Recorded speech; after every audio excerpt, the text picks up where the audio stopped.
తీసుకుని ఏదో మేము ఏదో ఒక ట్వీట్ పెట్టిన ఎలిగేషన్ మీద హుటాహుటిని మీరు అక్కడి నుంచి పోలీసులు వచ్చేసి ఇలా చేసి అలా చేసి.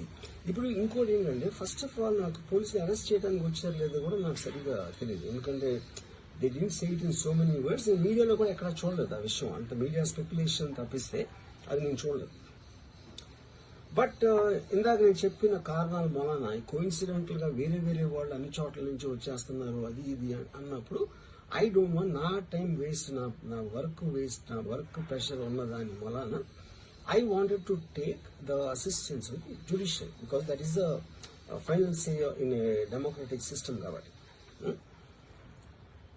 సో అది దానికోసం దిస్ ఈజ్ వాట్ హ్యాపెన్. ఇప్పుడు ఇక్కడ ముఖ్యంగా మనం గమనించాల్సింది ఏంటంటే, ఇప్పుడు ఏదో ఒక ట్వీట్ పెట్టాడు, లేకపోతే ఒక మీము, ఒక కార్టూన్, ఒక జోకో, లేకపోతే ఒక హార్డ్ ఒపీనియన్, దానికోసం కేసులు పెట్టే ఆస్పెక్ట్ అనేది సీరియస్ గా తీసుకుంటే 100 కోట్ల ఇండియన్ జనాభాలో నాకు తెలిసి 50 lakhs మీద కేసులు పెట్టాలి. ఆ ప్రకారం అయితే మనం అందరూ చేసేది పొద్దున్న లెగిస్తే మన ఒపీనియన్ ఇస్తూ ఉంటాం సోషల్ మీడియాలో.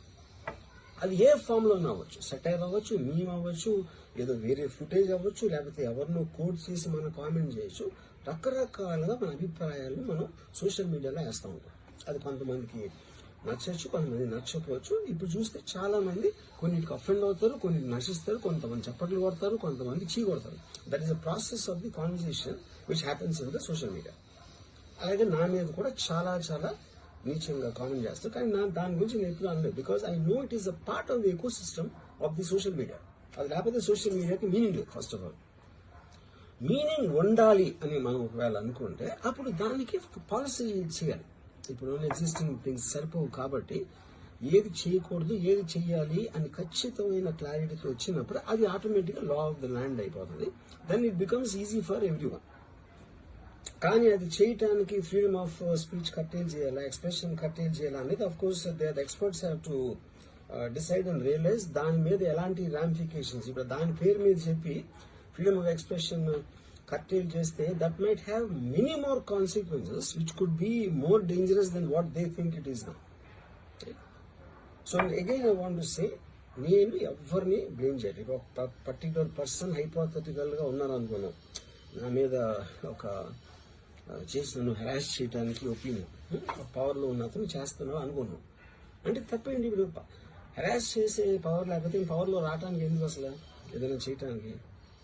So like wise social media అనే మాధ్యమం నా దగ్గర ఉంది కాబట్టి, నాకు ఎన్నో కొన్ని ఫాలోవర్స్ ఉన్నారు కాబట్టి వాళ్ళకి రీచ్ అవడానికి నేను చేస్తాను, అలాగే వాళ్ళు చేస్తారు. కానీ నన్ను కానీ తన్ను కానీ అందరినీ ఫైనల్ గా జడ్జ్ చేసేది judiciary. That is the whole point. నీకున్న ఒక నాన్ క్లారిటీ ప్రాసెస్ లో వాట్ ఈజ్ టూ మచ్ అనేది ఎవరు చెప్తారు, ఎప్పుడు చెప్తారు, ఎలా చెప్తారో అది ఎక్కడ రాసి ఉంది. ఆ క్లారిటీ అది లేనప్పుడు ఆటోమేటిక్ గా this will keep on happening. So I case అంటే ఒక మొత్తం social media almost 90% of them they will be liable for cases to be put. ఏంటంటే పొద్దున్న లేస్తే అందరూ చేసేది అదే, ఎవరో ఒకరిని తిట్టడం, ఎవరో ఒకరిని ఇది చేయడం, ఎవరో ఒకరి మీద ఒపీనియన్ ఇవ్వడం, ఎవరో ఒకరి పర్సనల్ లైఫ్కి వెళ్ళిపోవడం. అది తప్పిస్తే సోషల్ మీడియాలో ఇంకేం చేస్తారు అసలు. ఇప్పుడు వాళ్ళందరి మీద పెట్టాలి అంటే ఎలాగ అక్కడ ఎలా అంత ఉంటుంది. ఇంకోటి దాని అర్జెన్సీ ఏంటి, దాని ఇంపార్టెన్స్ ఏంటి, ఎంత అంటే ఇప్పుడు మర్డర్ కేసులు, టెర్రరిజం కేసులు ఇలాంటి దానికి ఒక సీరియస్ క్రైమ్స్ ఉండాల్సిన పోలీసు సంవత్సరం క్రితం పెట్టిన ట్వీట్ కోసం అతను he didn't reply properly are he didn't reply అన్న ఒక్క దాని బేసిస్ మీద ఒంగోలు నుంచి పోలీసులు వచ్చేసి అది చేశారు అంటే I'm not able to understand the police priority ఏంటని. నేను పోలీసులను బ్లేమ్ చేయట్లేదు. I'm tracking with the system. I'm not talking about the particular police officers. Ongole police officer మాట్లాడతాను. So is there system in place for that? Priority of importance అనేది ఉంటుంది కదా ఎక్కడో చోట. అంటే 11 o'clock నేను ఎప్పుడు అవ్వాలి, నేను 10 o'clock రిప్లై ఇస్తే 10:30కి వచ్చేస్తే which means they're already there. అంటే అన్ని పనులు వదిలేసి ట్వీట్ పెట్టిన వాళ్ళ మీద వస్తే I really don't understand the context honestly. అందుకని ఇప్పుడు ఇది నాది క్వశ్చన్ కాదు. రామ్ గోపాలమో ఒకడు ఎవడో ఉన్నాడు అటు పెట్టాడు, ఇంకోటి ఎవడో సబ్బారావు పెట్టాడు, అప్పారావు పెట్టాడు. సో దీని మూలాన రామ్ గోపాల్ మీద అప్పారావు సుబ్బారావు మీదకి వస్తే రేపు ఎంతమంది మీదకి వెళ్తారు, ఇది అందరి ప్రాబ్లం. అది నా పాయింట్. ఇప్పుడు ఒక చాలా ఫేమస్ లైన్ ఉంది సెకండ్ వరల్డ్ వార్ టైంలో, హిట్లర్ ఆస్పెక్ట్స్ లో, first they came for someone, I thought it was someone else, then they came for somebody else, I thought it was somebody else, then they came for me. అంటే ఏంటి, then they came for everyone. So that is what we need to actually, that is the main issue, which is what I wanted to bring to your notice. అప్పుడు ఒక్క second నన్ను మర్చిపోతే social మీడియాలో tweets memes పెట్టినంత మాత్రాన ఎవరో ఒకళ్ళు ఏదో ఒక రోజు మేల్కొని 1 year తర్వాత, నేను అప్పుడు చూశాను కానీ ఇప్పుడే చూశాను, అప్పుడు పెట్టాం, ఇప్పుడు నా మనోభావం దెబ్బతిందంటే అసలు దానికి అంతం అనేది ఉంటుందా అలాంటి కేసులు పెట్టడానికి? ఓకే, బై లా కంప్లైంట్ వచ్చినప్పుడు కేసు తీసుకోవాలి, ఐ అండర్స్టాండ్, నాకు అంత మాత్రం లా పరిజ్ఞానం నాకు కూడా ఉంది.